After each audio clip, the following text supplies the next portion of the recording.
सुतं देवं कंसचाणूरमर्दनं देवकी परमानन्दं कृष्णं वन्दे जगद्गुरुम्.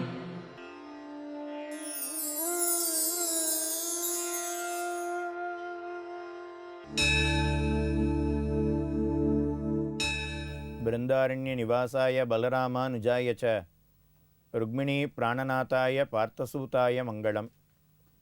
ஸ்ரீமத் பாகவத புராணத்திலே சுகாச்சாரியர் பிரியவிரதனுடைய சந்ததியை சொல்லிக்கொண்டு வருகிறார்.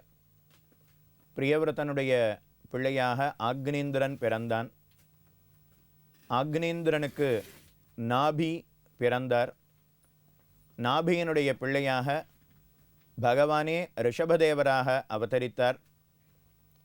அந்த ரிஷபதேவருக்கும் இந்திரனுடைய பெண்ணான ஜெயந்திக்கும் திருமணம் நடைபெற்றது. அவர்களுடைய பிள்ளையாக பரதர் என்பவர் பிறந்தார். அவர் நாம் இருக்கக்கூடிய இந்த பகுதியை ஆண்டபடியினால இந்த தேசத்துக்கு பாரதம் என்கிற பெயர் ஏற்பட்டது. நாம் பாரத தேசம் அப்படின்னு சொல்கிறோமே, பரதர் என்கிற ராஜா, பரதன் அப்படின்னா ராமனுடைய தம்பி பரதன், அவன் ஆண்ட பட்டணம், அதனால் பாரத தேசம் அப்படின்னு ஒரு அர்த்தம். இந்த பரதர் என்கிற ராஜா ஆண்டபடியினாலே இந்த பூமிக்கு பாரத பூமி அப்படிங்கிற பெயர் ஏற்பட்டது.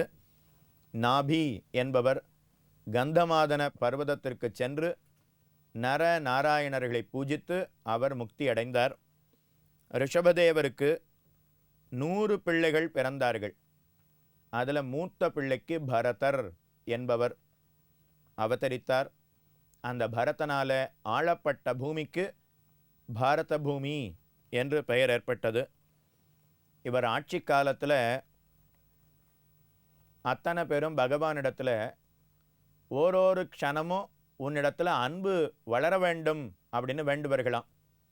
வேறு எதையுமே அவர்கள் பிரார்த்திக்கப் போவது என்பது கிடையாது.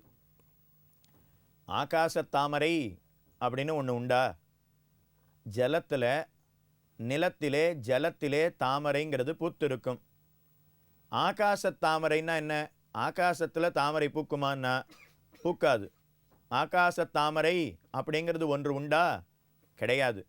அதே போல் இந்த பரதருடைய ஆட்சி காலத்தில் மக்கள் வேறொருத்தருடைய பொருளை ஒரு காலம் விரும்பப் போவது கிடையாது, விரும்புவதே கிடையாது.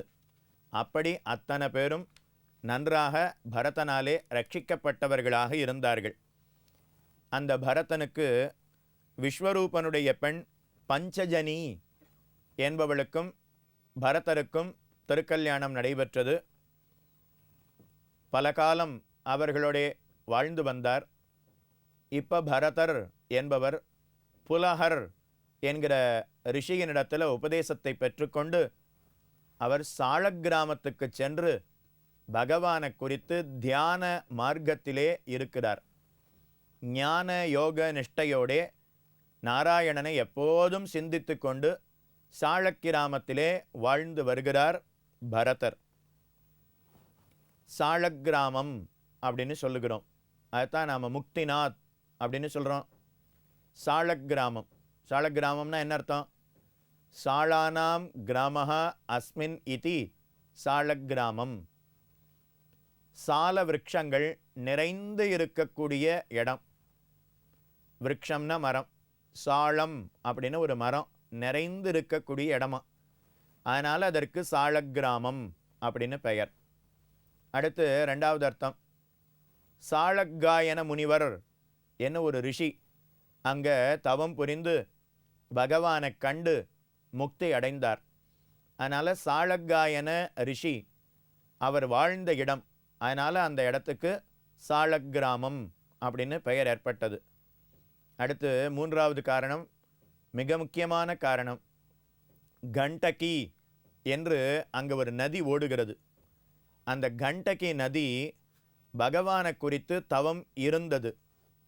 பகவானை குறித்து கடுமையாக தவம் புரிந்தாள் கண்டகி. 10,000 வருடம், 10 லட்சம் வருடம் அவள் பகவானை குறித்து, திருமாலை குறித்து தவம் புரிந்தாள். திருமால் அவளுக்கு காட்சி கொடுத்து என்ன வேணும்னு கேட்க, நீயே எனக்கு பிள்ளையாக பிறக்க வேண்டும் அப்படின்னு வேண்டினாளாம். பகவான் பார்த்து, நீயோ நதியாக இருக்கிறாய், நான் எப்படி உனக்கு பிள்ளையாக பிறப்பதுங்கிறது முடியும், இருந்தாலும் ஒத்துக்கிறேன். அதனால் இந்த கண்டகி நதியில் கிடைக்கக்கூடிய கற்கள், அது சாளக்கிராம கற்கள், அந்த கற்கள் சாக்ஷாத் பகவானே. அதனால் கண்டகி நதியில் இருந்து சாளக்கிராமமாக பகவான் வெளியில் வருகிறான். அதனால் கண்டகி நதியை தன்னுடைய தாயாக ஏற்றுக்கொண்டு கண்டகியினுடைய பிள்ளையாகவே பகவான் அவதரித்தான். அந்த சாளக்கிராமம் நிறைந்து இருக்கக்கூடிய இடம், அதனால் அதற்கு சாளக்கிராமம் அப்படின்னு பெயர். ஒரு தடவையாவது அத்தனை பேரும் முக்திநாத் சாளக்கிராமம் சென்று அங்கு இருக்கக்கூடிய எம்பெருமானை தரிசித்து விட்டு வர வேண்டும்.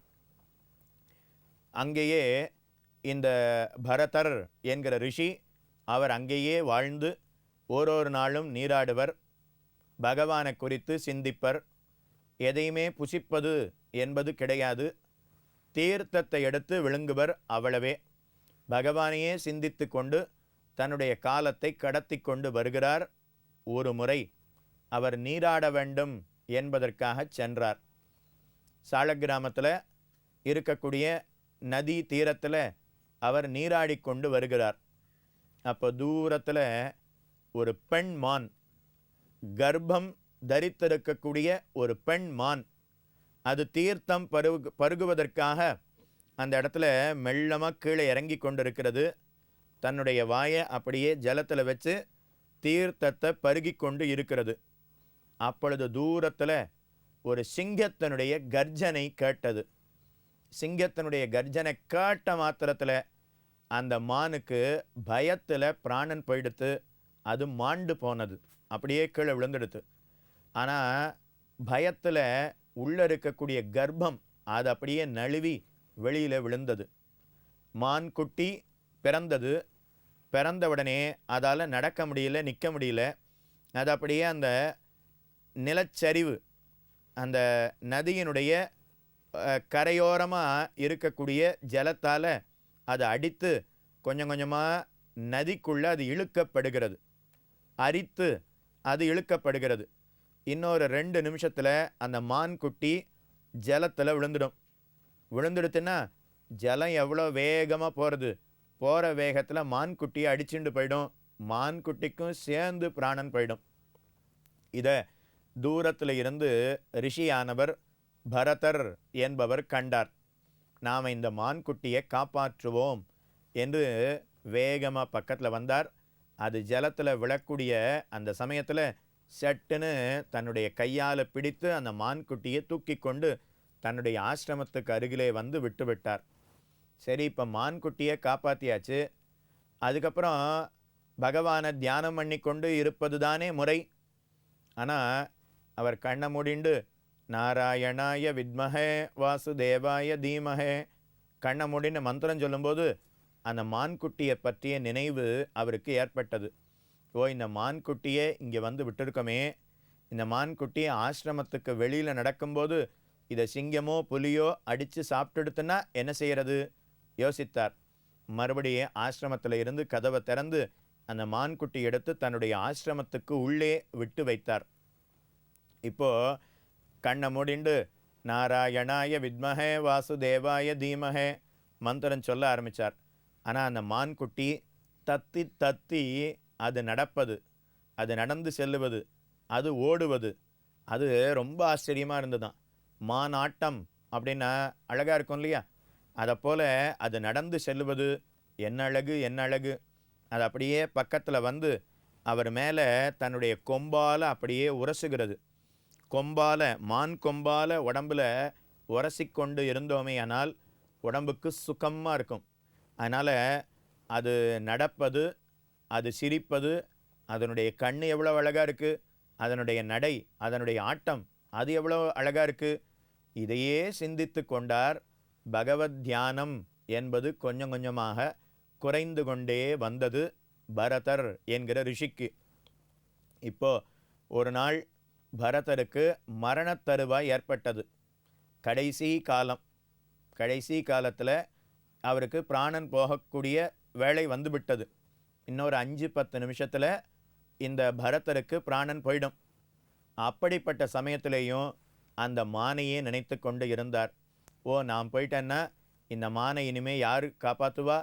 இந்த மான் ஆசிரமத்தை விட்டு வெளியில் போச்சுன்னா அதை புலியோ சிறுத்தையோ சிங்கமோ அடித்து சாப்பிட்டுடுமே.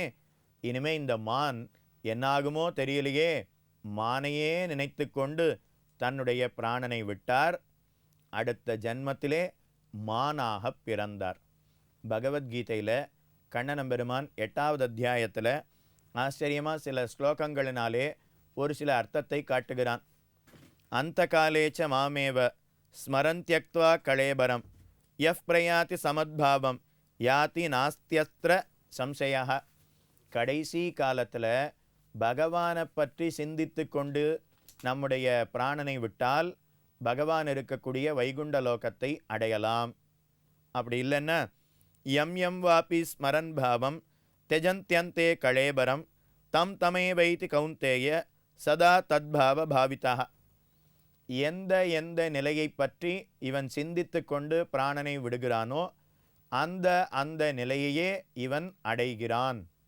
அதனால் தஸ்மாத் சர்வேஷு காலேஷு மாமனுஸ்மர யுத்தியச்ச மையர்ப்பித மனோபுத்திகி மாமே வைஷ்யஸ் அசம்சயா. அர்ஜுனா, அதனால் நீ பிராணனை விடும்போது கடைசி காலத்தில் என்னையே சிந்தித்து கொண்டு இருப்பாய். எப்போதும் என்னையே சிந்தித்து கொண்டு இருப்பாய். இல்லையே, மரண காலத்தில் தானே சிந்திக்கணும்னு சொல்லியிருக்கான்னா மரணம் எப்போ வரும்னு நமக்கு எப்படி தெரியும்? அதனால் எப்போதும் பகவானையே சிந்தித்து கொண்டு இருக்க வேணும் என்று கண்ணன் கீதையில் 8வது அத்தியாயத்தில் காட்டுகிறான். இதுக்காக சொல்ல வந்தேன்னா, கடைசி காலத்தில் பகவானை சிந்தித்து கொண்டு பிராணனை விட்டால் வைகுந்தத்தை அடையலாம். ஆனால் இங்கே ஜடபரதரோ கடைசி காலத்தில் வைகுண்டநாதனை நினைக்காமல் இந்த மானையே நினைத்து கொண்டு பிராணனை விட்டார். அதனால் அடுத்த ஜென்மத்தில் மானாக பிறந்தார். அப்போதைக்கு இப்போதே சொல்லி வைத்தேன் அரங்கத்தரவனை பள்ளியானே என பெரியாழ்வார் பாசுரத்தில் அருளி செய்கிறார். கடைசி காலத்தில் பகவானை பற்றிய சிந்தனை அப்படிங்கிறது நமக்கு ஏற்பட வேண்டும். ஆனால் பெரியாழ்வார் வேண்டுகிறார், கடைசி காலத்தில் நான் ஒரு கல்லை போல கட்டையை போல கிடப்பேன். 85-90 பிள்ளை வீடா பெண்ணு வீடா? முதல்ல வீடா அதுவே தெரியாதே, அப்புறம் தானே பிள்ளை வீடா பெண்ணு வீடா அப்படின்னு கேட்குறதுக்கு. அதனால் கல்லை போல கட்டையை போல கிடப்பேன். அந்த சமயத்தில் உன்னை நினைக்க முடியுமா? தெரியவில்லை. அதனால் அப்போதைக்கு இப்போதே சொல்லி வைத்தேன், கடைசி காலத்தில் உன்னை நினைப்பது என்பது முடியுமோ முடியாதோ தெரியாது. ஆனால் இளமை இருக்கும்போது என்னாலே உன்னை நினைக்க முடியும். அதனால் கடைசி காலத்தில் என்னால் உன்னை நினைக்க முடியாது. ஆனால் நீ என்ன நினச்சிக்கோ. எனக்கு கடைசி காலம் ஏற்படும்போது, ஓ, இவர் கடைசி காலத்தில் பகவானை நினைக்க முடியாது, அதனால் இப்போதே நினைக்கிறேன்னு சொன்னாரே, அப்படிப்பட்ட பெரியாழ்வார் தானே இவர். கவலை வேண்டாம், கடைசி காலத்தில் இவர் நினைக்கலைன்னா பரவாயில்ல, இவருக்கு பதிலாக நான் நினைக்கிறேன் என்று பகவான் நமக்கு பிராணன் போகக்கூடிய கடைசி காலத்தில் பகவான் நம்மளை நினச்சிப்பானா. கீதையில் சொன்னது என்ன? ஸ்மிருதி, நினைவு அப்படிங்கிறது முக்கியம். ஞானயோக நிஷ்டனுக்கு தான் நினைக்கணும். ஆனால் சரணாகதி பண்ணி இருக்கக்கூடிய அடியார்கள் நம்மால் நினைக்க முடியலன்னா பரவாயில்ல, பகவான் நம்மை நினைத்து கொள்ளுகிறான். நினைவு, அந்த சம்பந்தம் அப்படிங்கிறது தான் முக்கியம். காஞ்சி வரதராஜ பெருமாள் திருக்கச்சி நம்பிகளிடத்தில் ஒரு 6 வார்த்தையை சொன்னாராம். அதுக்கு திருக்கச்சி நம்பிகள் 6 வார்த்தை என்று பிரசித்தம். அது என்ன தெரியுமா? அதில் 6 வார்த்தை. அகமேவ பரந்தத்துவம், தர்ஷனம் பேதையேவச்ச, உபாயேஷு பிரபத்தி ஸ்யாத், அந்திமஸ்மிருதி வர்ஜனம், தேகாவசானே முக்தி ஸ்யாத், பூர்ணாச்சாரியம் சமாஸ்ரயேத் என்ன ஒரு 6 வார்த்தையை தெரிவித்தார். அதில் ஒரு வார்த்தைக்கு அந்திமஸ்மிருதி வர்ஜனம் அப்படின்னு பெயர். அந்திமஸ்மிருதி, ஸ்மிருதி அப்படின்னா நினைவு, அந்திமஸ்மிருதி அப்படின்னா கடைசி காலத்தில் பகவானை பற்றிய நினைவு, வர்ஜனம் அப்படின்னா அது தேவையில்லை. சரணாகதி செய்திருக்கக்கூடிய அடியார்களுக்கு கடைசி காலத்தில் பகவானை பற்றிய நினைவு இருந்தால் மட்டுமே முக்தி என்பது தேவையில்லை. இதை வரதராஜ பெருமாள் திருக்கச்சி நம்பிகளிடத்தில் சொல்லி இருக்கிறானாம். 6 ரகசியங்கள் மிக முக்கியமானது. அதில் ஒன்று, கடைசி காலத்தில் சரணாகதி செய்திருக்கக்கூடிய பிரபன்னன், அந்த சரணாகதி செய்திருக்கக்கூடிய பிரபன்னன் கடைசி காலத்தில் என்னை நினைக்க வேணும் அப்படிங்கிற தேவையில்லை. ஏன்னா கடைசி காலத்தில் நினைக்க முடியாது, அதுக்காக இப்போதே நினைத்து என்னுடைய திருவடியை பற்ற வேண்டும். அப்படி பற்றினா இவனால் நினைக்க முடியலன்னா பரவாயில்ல, இவனுக்கு பதிலாக நான் நினைக்கிறேன் என்று எம்பெருமான் தெரிவிக்கிறானாம். ஆனால் இந்த ஜடபரதர் அவர் ஞானயோக நிஷ்டனாக இருக்கக்கூடியவர். கடைசி காலத்தில் பகவானை நினைத்தால் மட்டுமே அவருக்கு முக்தி. ஆனால் கடைசி காலத்தில் அவர் பகவானை நினைக்கவில்லை, மானையே நினைத்து கொண்டு இருந்தார். அதனால் மானாக பிறந்தார். அடுத்த ஜென்மத்தில் மானாக பிறந்தார். மானாக பிறந்தாலும் ஞான யோக நிஷ்டராக இருந்தபடியினால நாம் மானாக பிறந்து இப்படி உழல்கிறோம். இதுக்கு என்ன காரணம்னா, கடைசி காலத்தில் பகவானை சிந்திக்காமல் விட்டுவிட்டோம். இனிமேல் இந்த பிறவியை நாம் வீணடித்து விடக்கூடாது என்று மானாக பிறந்தவர் தான் எங்கேயோ பிறந்தாலும் ஓரோரு இடத்தையும் தாண்டி வந்து சாலக்கிராமத்துக்கே திரும்ப வந்து சாலக்கிராமத்தில் தன்னுடைய பிராணனை விட்டுவிட்டார். கடைசி காலத்தில் பகவானை சிந்தித்தால் அவனுடைய திருவடியை அடையலாம். ஆனால் கடைசி காலத்தில் நாம் மானை சிந்தித்தோம், அதனால் வேறொரு மானாக பிறந்து இப்படி துன்புறுகிறோம். இனிமே அடுத்த பிறவியில் பகவானை மட்டுமே சிந்தித்து அவனுடைய திருவடியை அடைய வேண்டும் என்று முடிவு செய்து மானாக இருப்பவர் அங்கிருந்து சாலக்கிராமத்துக்கு வந்து அங்கேயே தன்னுடைய காலத்தை கழித்து தன்னுடைய மானாக இருக்கக்கூடிய அந்த உடலை அங்கு உயிரை நீத்து விட்டார். அடுத்த பிறவியிலே அவர் அங்கிரஸ் என்பவருடைய வம்சத்திலே பிறக்கிறார். அவருக்கு ஜடபரதர் என்று பெயர். அந்த ஜடபரதருடைய சரித்திரம் என்ன என்பதை நாளைய தினம் நாமும் கேட்போம்.